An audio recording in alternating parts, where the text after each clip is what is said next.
details into Child Protective Services involvement following the death of a toddler on Madison's west side. A look into CPS's recent history with abuse and neglect. Also, law enforcement now working to verify a group claiming responsibility for firebombing a pro-life group's Madison office. And later, a man has a heartwarming reunion with a group of nurses that helped him recover from a horrific incident. Welcome to News 3 Now at 6. Charlotte will be back on Memorial Day, but we're going to begin today with a blast of tropical weather hitting the area today, starting off with a week of unseasonably hot and humid conditions. And those conditions could potentially lead to severe weather as well. Let's check your certified most accurate forecast with Chief Meteorologist Gary Canalti. Gary? Boy, Eric, if you've been outside today, it is very humid, unusually humid for May. We never see dew point temperatures this warm, but today we have dew points around 70 degrees. We have an alert day in the forecast for the potential for a round of severe thunderstorms this evening. High winds, hail, perhaps some isolated tornadoes, and a tornado watch is in effect until 9 p.m. for all of southern Wisconsin away from Lake Michigan. Now, you can see there has not been very much in the way of thunderstorm activity, even though it's very hot and humid. Most of the severe weather has been in far northeastern Wisconsin, up into parts of upper Michigan, a couple of severe thunderstorms there. But here in the southern part of the state, one thunderstorm cell moved into eastern Iowa and then just kind of fizzled as across the Mississippi River near Prairie du Chien. Right now, nothing is imminent, but we could see storms develop at some point over the next couple of hours. High temperature in Madison today, 90 degrees. That set a record. That's unofficial as of this point, but that set a record for today. The old record, 87, set back in 1993. Current temperatures are still well into the 80s in most areas, with dew point temperatures in the upper 60s to lower 70s. That's the part that's really unusual, and that's why we have the potential for some severe weather. Heat index right now makes it feel like it's 92 degrees. And we do have an alert day in the forecast for Thursday for another day of high temperatures around 90 with high humidity and heat index readings between about 92 and 97.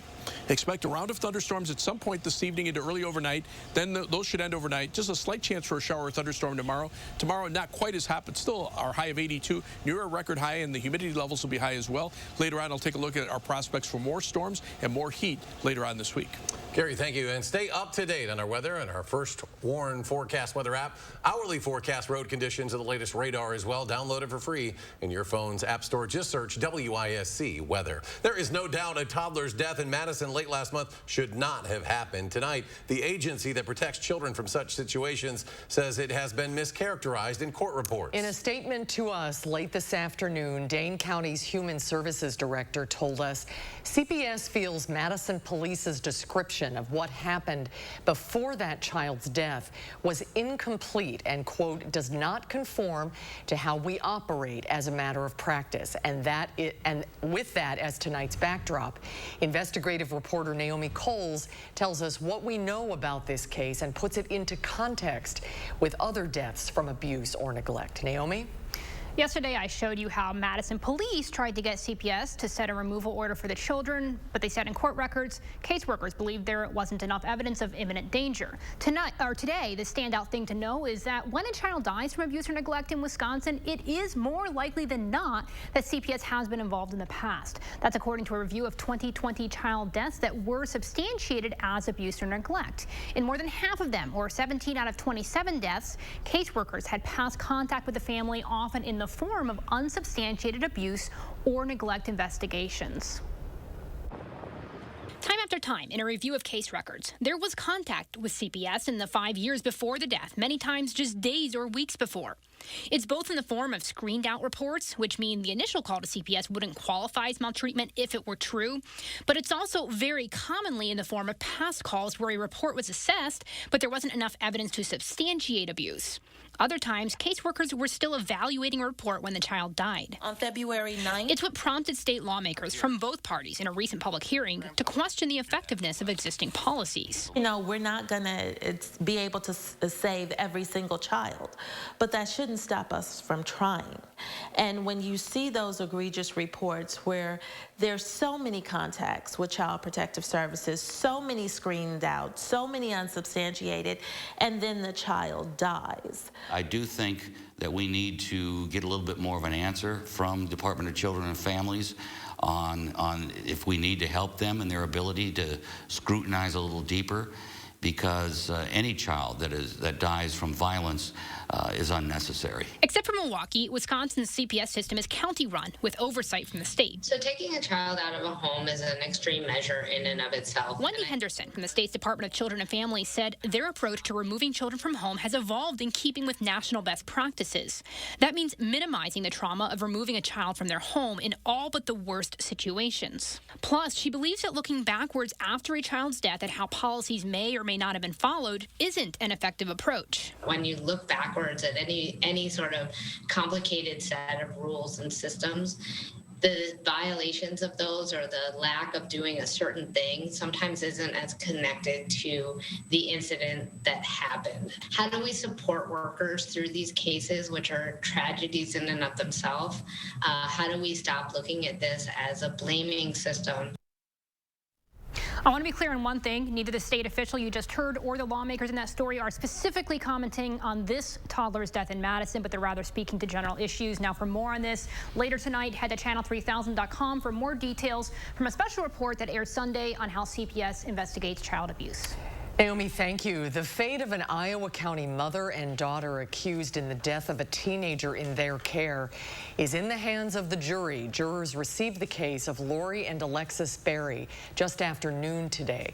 The two face a felony charge of first-degree reckless homicide as a party to a crime in the death of 13-year-old Selah Caden, who was living in the Berry home when she died in 2018. Caden's parents sent her to live with the Berrys due to behavioral problems at home. The Berrys say Caden had been fake fainting and had been intentionally falling down the stairs. On the day Caden died, the Berrys thought she was faking an injury again. But prosecutors argued that was not consistent with the injuries Caden suffered. The defense for the Berrys argued the prosecution did not prove the Berrys caused Caden's death. Selah had issues with food, with tantrums, with lying and stealing, all of which was expected at the time she came to live with the Berrys. What she did not have was a history of self-injury. But there's nothing, even in Dr. Steer's testimony, that tells you beyond a reasonable doubt that those were abusive injuries. He can't even tell you to what percentage he thinks he's right. I guess at the end I got him to agree it was 51%. 51% really isn't close to beyond a reasonable doubt. You can check out an in-depth look at this case on our website, channel3000.com. Two men charged in Madison's first homicide of the year have been bound over for trial. Damone Cummins and Amon Galtney both appeared in Dane County Court today for preliminary hearings more than a month after a deadly shooting outside the Dane County Jail. Cummins facing 1 count of first-degree intentional homicide and 1 count of possessing heroin with intent to deliver. Galtney facing 1 count of first-degree intentional homicide as party to a crime and 1 count of vehicle operator fleeing, eluding an officer. Police described the deadly shooting as a premeditated and pre-planned targeted incident. The men are both being held on $1 million cash bond. We're trying to get a better sense of who is behind the arson at a pro-life office in Madison. A mysterious group claimed responsibility, but Madison police say they're working with the FBI to uncover whether that claim is legitimate. Will Keneally joins us now with more. Will? That's right. So the group going by the name Jane's Revenge could be new to the scene, according to Robert Evans, the investigative reporter who broke the story early this morning. He tells me a source well established in the reproductive justice movement forwarded him a statement from the group posted to an anonymous site that promises more action. We spoke with the information security expert about what posting to those sites that you probably don't know how to get to actually means. It's really infrastructure that allows for privacy, and that actually was kind of the beginning of it, really to be a secure messaging protocol. But right now, it's really out there and available. To even get to some of those sites, you have to use a special browser to get there. To that post, Madison police are working with federal authorities to see if the claim of responsibility is true.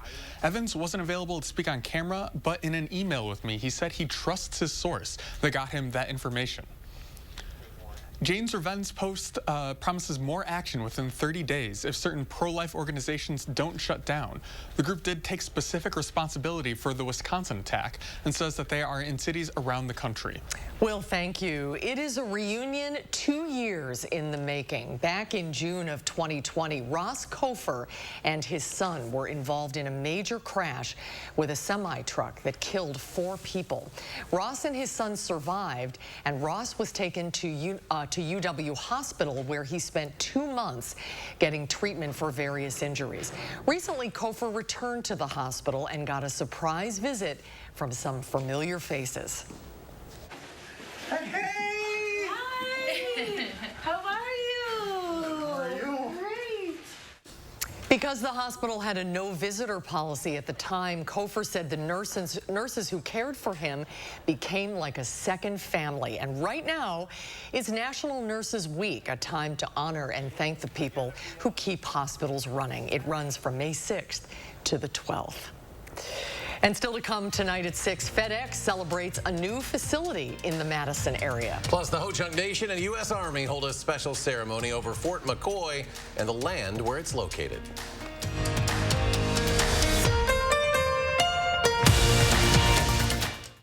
Why would Stanton Optical choose a spokesbird? They're not your typical eye care company. I'm not your typical penguin. We're a team. There's no I in eye care. Wait. Get 2 pairs of glasses plus a free eye exam, anti-glare lenses, and same-day service for only $79. Everyone remembers the moment they heard, "You have cancer," how their world stopped, and when they found a way to face it. For some, this is where their Keytruda story begins. Keytruda, a breakthrough immunotherapy that may treat certain cancers. One of those cancers is advanced non-squamous non-small cell lung cancer, where Keytruda is approved to be used with certain chemotherapies as your first treatment if you do not have an abnormal EGFR or ALK gene. Keytruda helps your immune system fight cancer, but can also cause your immune system to attack healthy parts of your body. This can happen during or after treatment and may be severe and lead to death. See your doctor right away if you have cough, shortness of breath, chest pain, diarrhea, severe stomach pain or tenderness, severe nausea or vomiting, headache, light sensitivity, eye problems, irregular heartbeat, extreme tiredness, constipation, dizziness or fainting, changes in appetite, thirst or urine, confusion or memory problems, muscle pain or weakness, fever, rash, itching or flushing. These are not all the possible side effects. Tell your doctor about all your medical conditions, including immune system problems, or if you've had an organ transplant, had or plan to have a stem cell transplant, or have had radiation to your chest area or a nervous system condition. Today, Keytruda is FDA approved to treat 16 types of advanced cancer and is being studied in hundreds of clinical trials, exploring ways to treat even more types of cancer. It's true. Keytruda from Merck. See the different types of cancer Keytruda is approved to treat at Keytruda.com and ask your doctor if Keytruda can be part of your story. How do you use your energy? Fueling your drive to deliver hope for neighbors in need? At Alliant Energy, we're creating more clean, renewable energy every single day to power what matters to you. Alliant Energy, powering beyond. Welcome back. There is a new automated shipping facility for FedEx Ground in Madison. The state-of-the-art workplace will employ more than 400 team members and can crank out up to 15,000 packages per hour. Today, FedEx held a ribbon cutting at the new facility. Save some cost by not going to the next destination point. Kind of like Southwest Airlines. We go from auto satellite directly to other parts of the country from A to the destination. In the past 6 years, FedEx Ground has added nearly 43 million square feet, the equivalent of 1.5 square miles to its network, including more than 65 new fully automated facilities. More than 97% of FedEx Ground's average daily package volume travels through an automated station each day. A signing ceremony today between the Ho-Chunk Nation and the U.S. Army at Fort McCoy. It's for the Memorandum of Understanding between the two. The document covers how the installation and the Ho-Chunk Nation will work together to protect Native American burials, sacred sites, and archaeological and historical sites found on the installation. We rely on their expertise as advisors, again, for our natural resources, land management, as well as any artifacts from Native Americans that we have on Fort McCoy. The Ho-Chunk Nation can also offer input on natural resource issues on the installation and access it to gather traditional plants and natural medicines. A similar agreement has been in place since 1999, and the agreement is renegotiated and updated periodically as needed. Well, still ahead tonight at 6, Wisconsin's bat populations are getting dangerously low. What you can do to help improve their numbers. Plus, as the weather warms up, more motorcyclists are hitting the roads. How Madison College is making sure everyone rides home safely. And severe weather moving into the state. Gary with your complete forecast after the break.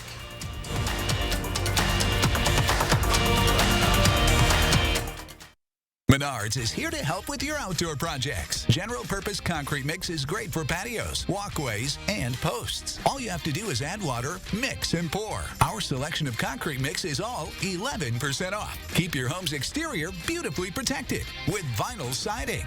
Cedar Creek vinyl siding is low maintenance and comes in 16 colors, ready to install. All vinyl siding is 11% off at Menards.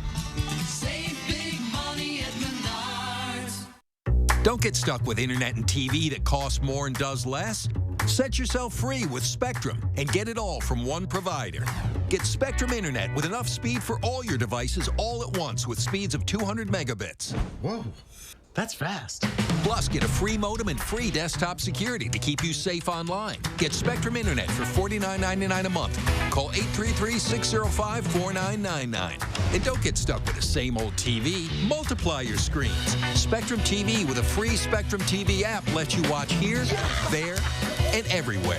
Stream live TV, sports, news, and more on any device. Plus, access up to 85,000 on-demand titles. Get Spectrum TV from $49.99 a month. Call 833-605-4999. Don't get stuck paying more for less. Pick and choose the services you need. Spectrum Internet or TV, or get them both for $49.99 a month each. All with no contracts. Call 833-605-4999. Hey, everybody, who's coming to the big show? Meet me at Vet Aid, Saturday, June 11th at Ho-Chunk Gaming and Casino in Wisconsin Dells for an all-day outdoor event. Come out for classic cars, trucks, and motorcycles during the day and stay for the concert at night. Featuring country superstar Trace Atkins, Runaway June, The Mascot Theory, and Beth Killyman. All benefiting heat and housing for heroes. Visit VetAidWI.com for more details. Year 4 begins. It's a time of change and a chance for glory as Harry is tested to his limits in Harry Potter and the Goblet of Fire in concert. Be enchanted as a live symphony orchestra performs Patrick Doyle's unforgettable score with the full movie on the big screen.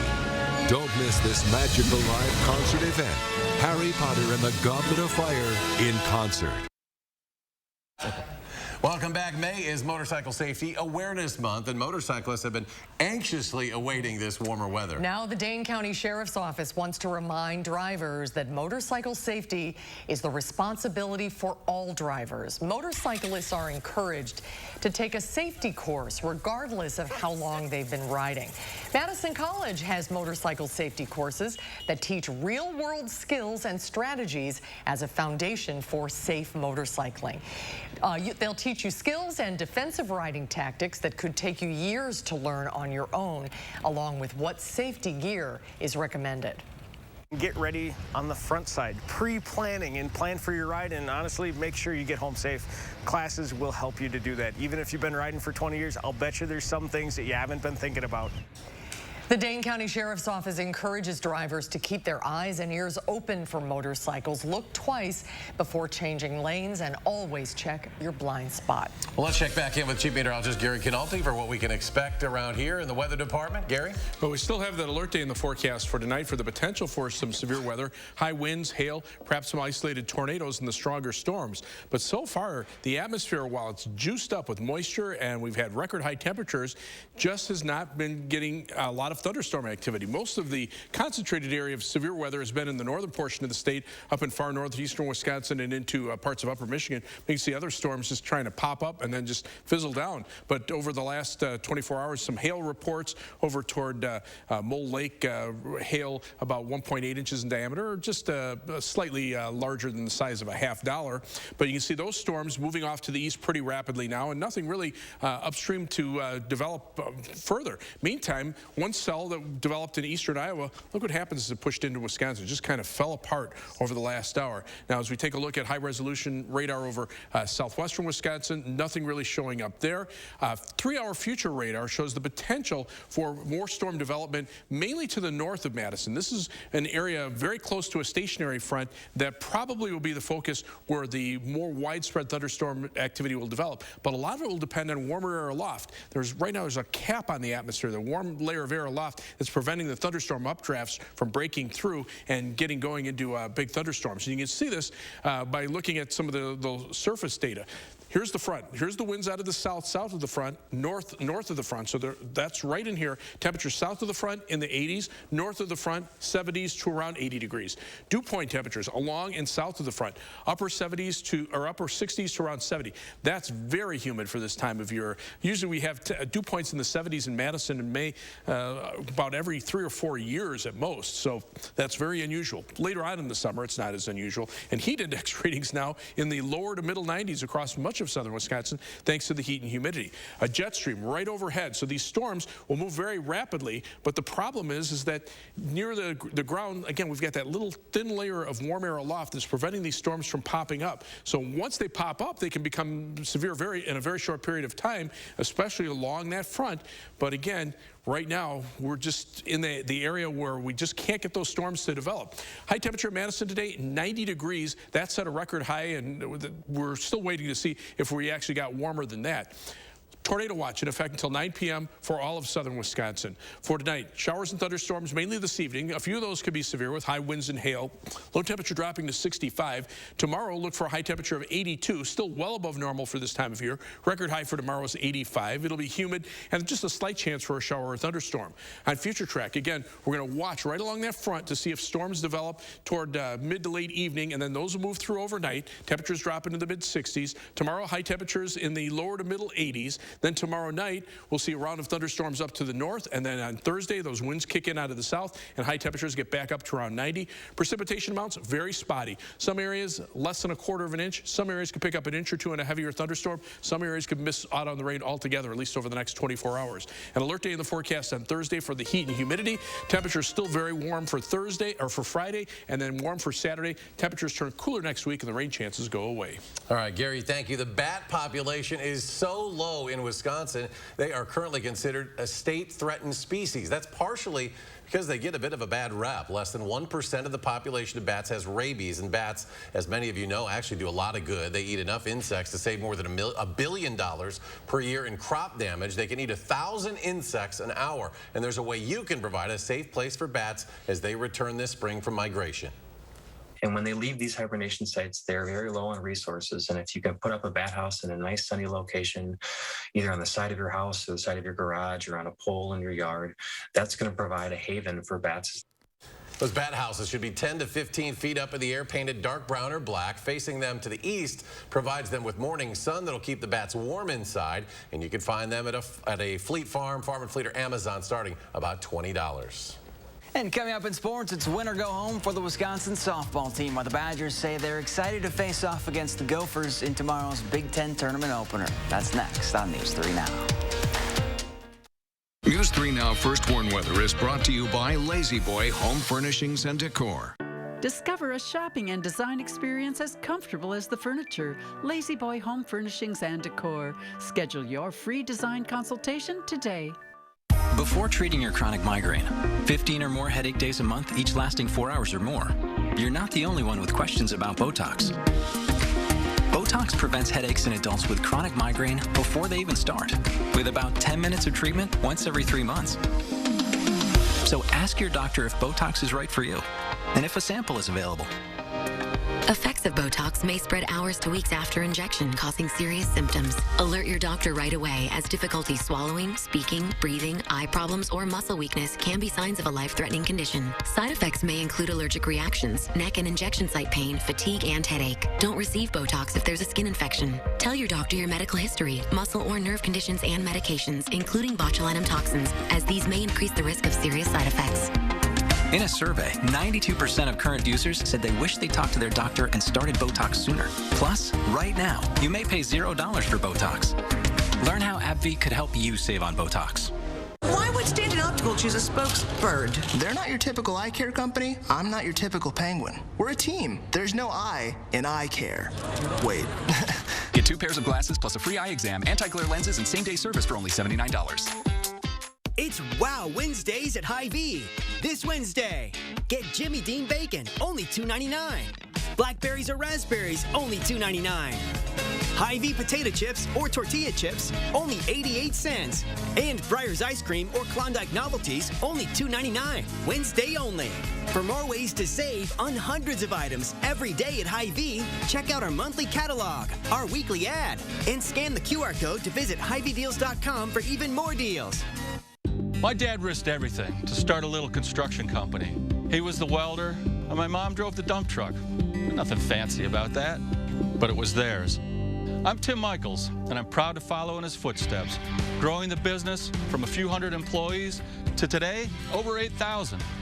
I'm not a politician. I'm a businessman who knows how to get things done, create jobs, and how to lead. And that's exactly what I'll do as governor. Tim Michaels for governor. Time to play ball with a group of athletes in the 608 whose love for the game has no age limit. Tomorrow, Josh Spreiter steps up to the plate to check out the action. Plus a little break on Wednesday before more heat and thunderstorms are on tap. Join us tomorrow morning from 4:30 to 7.